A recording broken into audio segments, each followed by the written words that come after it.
Ya. Al-Quran, teman-teman sekalian, sebelum menampilkan kepada kita untuk menunaikan sholat yang dimaksudkan, maka menjelaskan kepada kita 3 hal utama. Ya, 1, penjelasan waktu. 2, aktivitas atau nama amal yang akan dilakukan. Yang 3, menunjukkan keutamaan dan status hukum. Waktu, amal, keutamaan, dan status hukum. Nah, yang menarik teman-teman sekalian, ini cara kita mengkaji. Boleh kita mengkaji dengan pendekatan-pendekatan, misalnya mengawalkan, bisa membahas waktunya dulu, atau kita juga bisa membahas keutamaannya dulu untuk menghadirkan motivasi, lalu setelah itu baru mulai ke teknis dengan menentukan waktu. Bisa jadi demikian. Nah, kita terangkan tadi, selesaikan di pertengahan dulu, ya, khairul umuri awsatuha, hal yang terbaik menerangkan yang tengah-tengahnya dulu, ya. Baru setelah itu kemudian kita masuk kepada 2 pilihan bagian, baik waktu ataupun keutamaannya. Nah, tahajud. Kita masuk ke sini dulu. Apa itu tahajud? Yang terkait dengan waktu seperti tadi yang saya sampaikan. Teman-teman sekalian, tahajud itu asalnya dari kata tahajjada, ya tahajjadu, tahajjudan. Kita uraikan ke sini. Dari kata tahajjada, ini tahajud. Hajada ini, akar kata awalnya, akarnya, ini bermakna satu aktivitas, ini amal perbuatan, satu aktivitas yang dikerjakan di malam hari setelah diawali dengan tidur terlebih dahulu. Jelas ya? Jadi awali dengan tidur, bangun, beraktivitas. Itu hajada pokoknya. Nah, kalau kita ingin tambahkan ini dalam bentuk kesungguhan, serius pengen bangun nih di malam hari untuk beraktivitas, kan? Maka tambahkan tak di depannya. Ini fungsinya nih, ya, secara bahasa. Lalu kalau ingin mengisyaratkan bahwa aktivitas itu nggak mudah dilakukan, nggak semua orang bahkan yang ketika bangun langsung bisa mengerjakan aktivitas itu, ya kan? Ya, pengen ngerjainnya jam 2:30, bangunnya 2:30, berusaha udah bisa bangun tuh, ya kan? Tapi tiba-tiba kemudian dia duduk dulu, tahan ngantuk, begitu sadar jam 5, ya kan? Bisa terjadi demikian ya. Nah, maka untuk memberikan kesan kesungguhan, dan itu tidak mudah, butuh motivasi 2 kali lipat, double. Sesuatu yang double itu yang menunjukkan kesan mesti tambah, ya, untuk berlipat, itu tasydid disebutin dalam bahasa Arab. Jadi asalnya menyatukan 2 harakat, yang satunya itu mati, yang satu hidup, ya.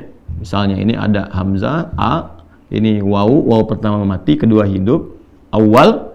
Maka untuk bisa mempersingkat ini dijadikan satu huruf, tambahkan tasydid, maka double, menyatukan 2 menjadi 1. Yang satu sukun, yang kedua apa? Berharakat.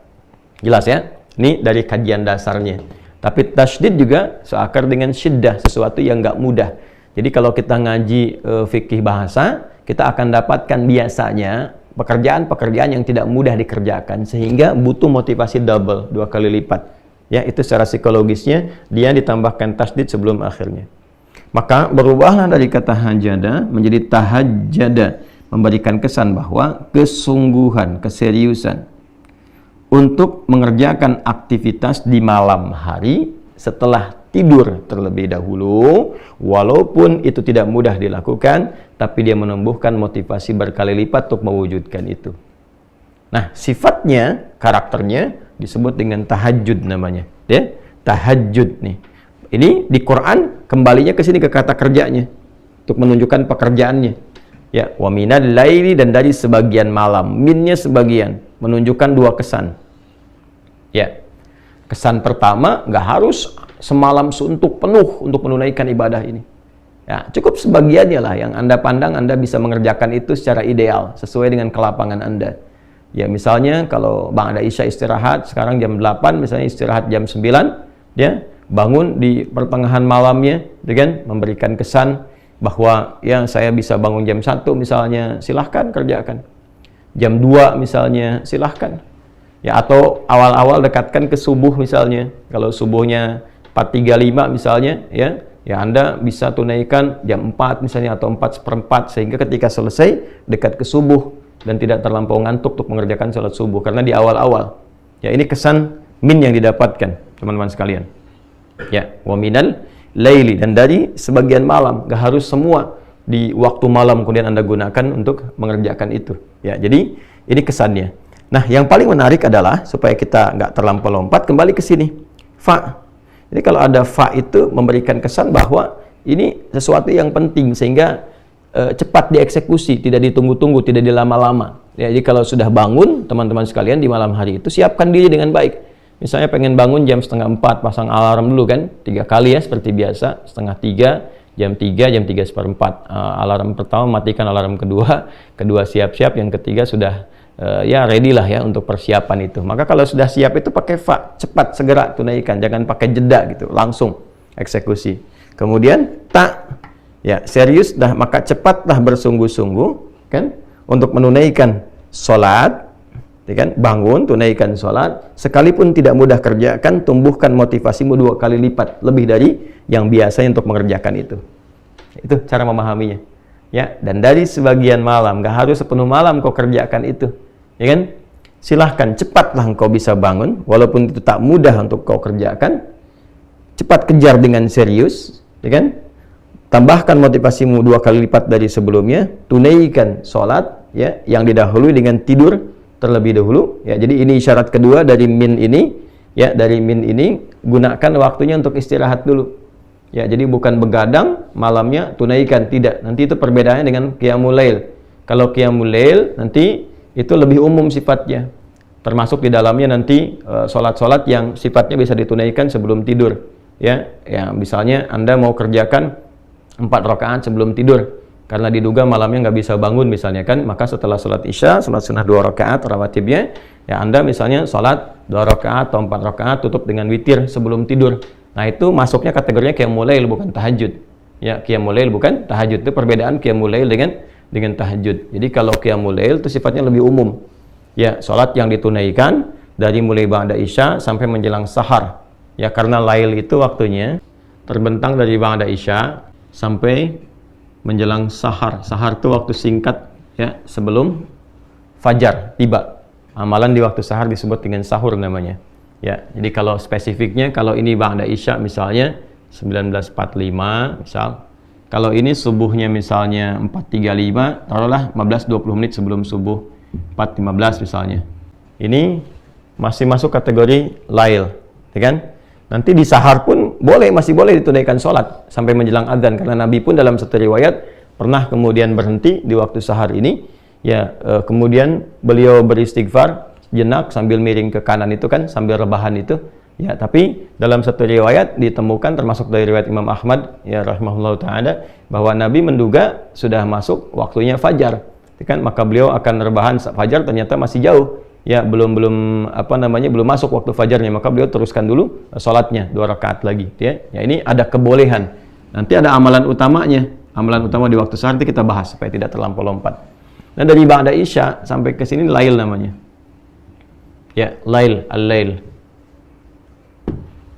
Jadi nanti ada pembuka malam, pembukanya muqaddimatul lail itu disebut dengan maghrib, masuk lailnya itu isya ya, isya nih.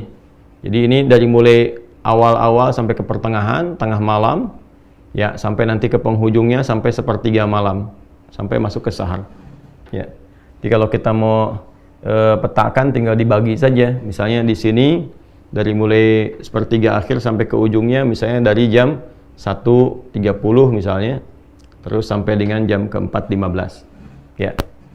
Nanti kalau sudah masuk ke teknis kita bisa bahas bagaimana teknisnya kalau dikonversi ke waktu, kira-kira kebiasaan Nabi bangun jam berapa, selesai jam berapa, itu kita bisa turunkan. Nah ini dari waktunya ini, kalau ada orang misalnya dia menduga karena lelahnya luar biasa aktivitas, dia duga nggak akan bisa bangun nih jam segini nih, maka dia memilih sholat ba'da isya, sholat sunnah 2 rakaat untuk rawatibnya, lalu dia sholat sebelum tidur nih ya. Apakah dia witir misalnya ya, yang dia tunaikan langsung 3 rakaat misalnya, 1 atau 3, atau dia sholat pendahuluan dulu 2 rakaat ya, atau 4 rakaat lalu dia witir misalnya 1 rakaat ya, maka itu masuknya kategorinya sholatnya disebut dengan qiyam ya, turunan dari kata aqama yuqimu, diambil dari kata aqama, sifatnya disebut dengan qiyam ya. Maka yang ditunaikan di malam hari sifatnya waktu malam, waktunya malam, maka disebut dengan qiyamul lail ya, atau disebut juga dengan sholatul lail Nah, biasanya kalau sudah sholatul lail spesifik nanti nama lain dari tahajud. Tapi kalau qiyamul lail masih umum. Jelas ya, teman-teman sekalian ya? Jelas ya? Nah, jadi kalau kita kembali ke sini, teman-teman sekalian, kalau ada istilah qiyamul lail, qiyam itu masih umum sifatnya. Ya, boleh dilakukannya sebelum tidur atau bahkan setelah tidur. Nanti nama dari qiyamul lail spesifik. Kalau ditunaikan ba'da tidur, ya, bilangannya genap, nah itu disebut dengan tahajud. Yang ganjilnya disebut dengan apa? Witir. Nah, spesifik nanti ada nama lain untuk menunjukkan sifat tahajud itu. Kayak untuk menunjuk nama sholatnya. Jadi kalau tahajudnya nanti, tahajud kan aktivitas yang dilakukan malam hari. Ya, yang didahului dengan tidur. Aktivitasnya apa nih spesifik? Jadi kalau orang cuma bangun, ya harus dia kerjakan apa saja kan secara bahasa tahajud aja. Maka nanti oleh Nabi disebut dengan sholat. Ya, namanya. Bukan sekedar aktivitas, tapi yang ditafsirkan di sini sholat.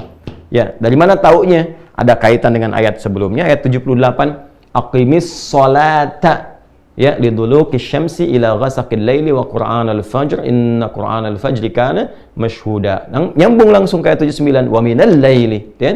Tunaikan salat yang pokok nih, waktunya diatur kata Nabi. Allah sudah tetapkan waktunya. Dari mulai tergelincir matahari, terus diurut sampai ketemu waktu Isya. Nanti begitu Isya ada malam nih, menjelang sahar. Nah, di antara malam itu tunaikan tahajud. Maka yang dimaksud di sini salat, ya. Dari mana tafsiran itu tahu salat selain petunjuk ayat? Nanti hadis Nabi. Misalnya kita temukan dalam Sahih Muslim, nomor hadis 749. Temukan juga di Al-Bukhari, nomor hadis 990. Termasuk di Al-Muwatta, nomor hadis 310. Muwatta Imam Malik tuh, ya. Rawinya siapa? Kalau misalnya nanti ada beda cetakan, beda nomor, temukan rawinya nanti dari Ibnu Umar radhiyallahu taala anhuma. Apa bunyi hadisnya?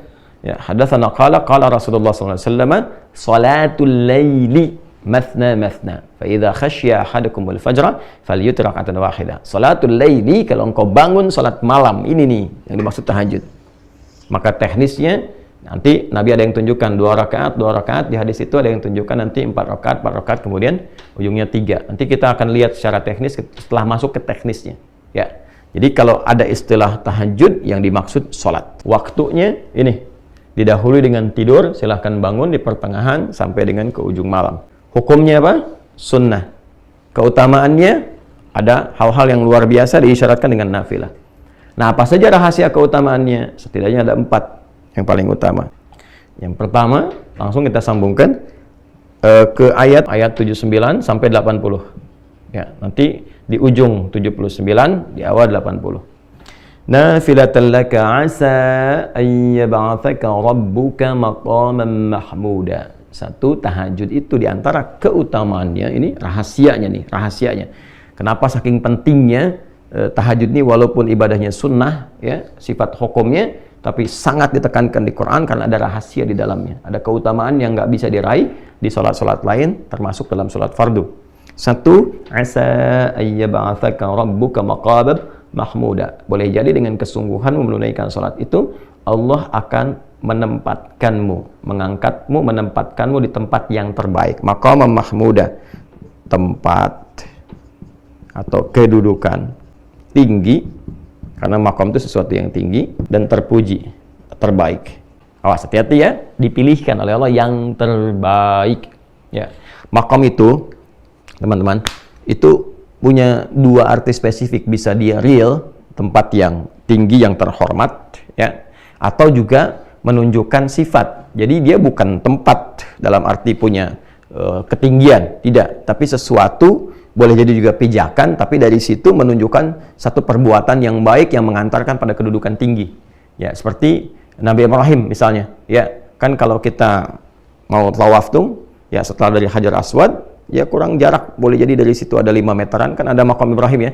Ya, Maqam Ibrahim itu sebetulnya bukan tempat wujudnya kayak kerucut bentuk kubah ke atas, bukan. Itu tapak kaki.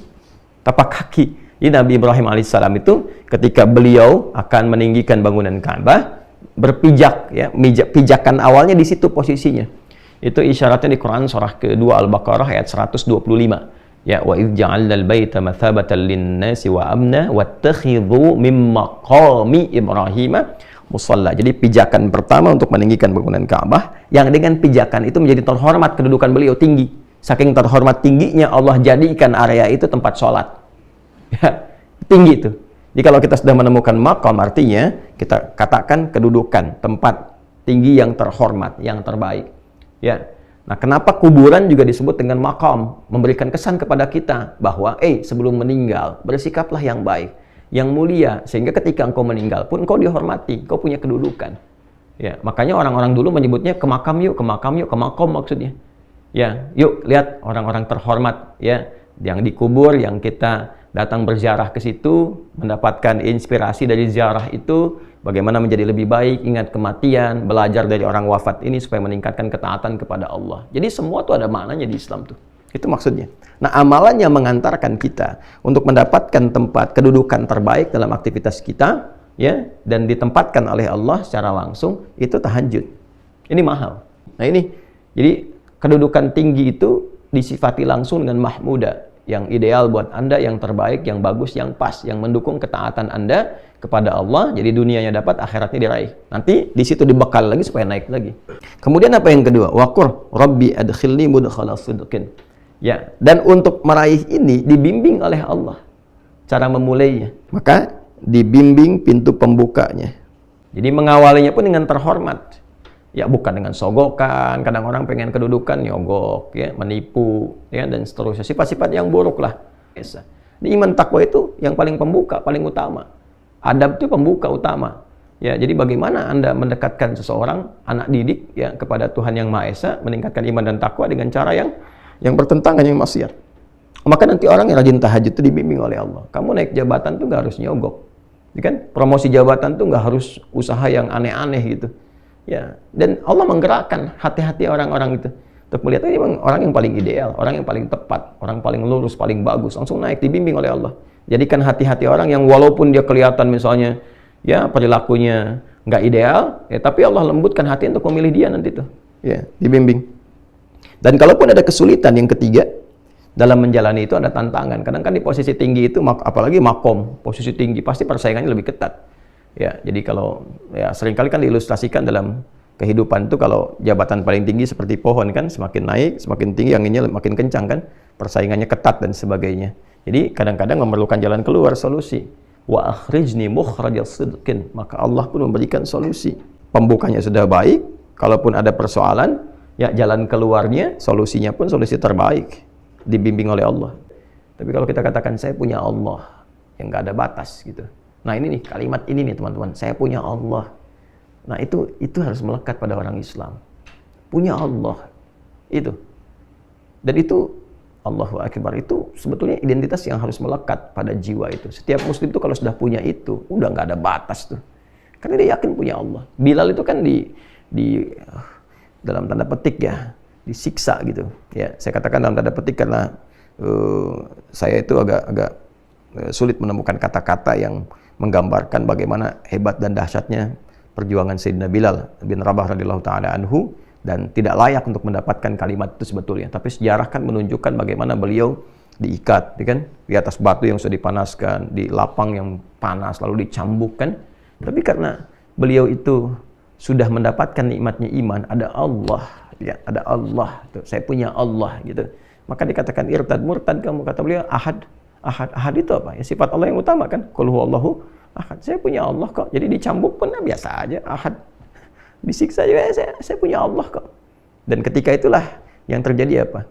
Masya Allah, ketika seseorang mengatakan saya punya Allah, maka Allah langsung bertindak kan. Karena kekuatan imannya itu. Maka datang Abu Bakar, dijalankan oleh Allah, dilembutkan, datang ke situ, dibebaskan dari status hamba budak menjadi orang terhormat. Ya, dibeli, dibebaskan.